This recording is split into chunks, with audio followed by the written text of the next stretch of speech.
বেশ কিছুদিন ধরে ত্রিপুরা রাজ্যে তীব্র তাপমাত্রার ফলে এই রাজ্যের প্রত্যেকটা মানুষের জনজীবন একদম বেহাল অবস্থা হয়ে আছে।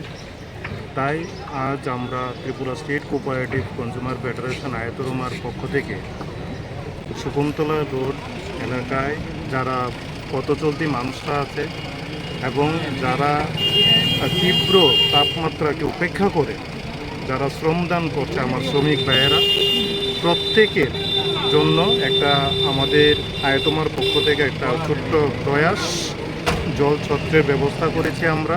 তার মাধ্যমে আমরা ফল এবং শরবত বিতরণ করে এই যে তীব্র তাপমাত্রা গরম তার থেকে কিছুটা হলেও যেন আমরা পরিত্রাণ দিতে পারি, তার জন্য আমাদের এই ক্ষুদ্র প্রয়াস।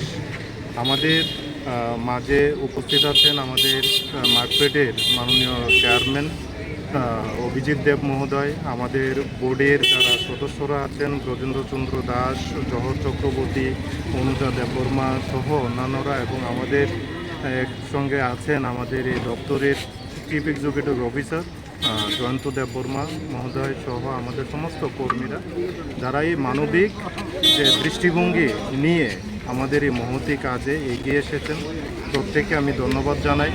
পাশাপাশি রাজ্যের প্রত্যেকটা মানুষের প্রতি আমার একটা আবেদন থাকবে যে আপনারা সাবধান থাকুন এবং প্রয়োজনে চিকিৎসকের সঙ্গে পরামর্শ নেবেন। ভালো থাকবেন, সুস্থ থাকবেন।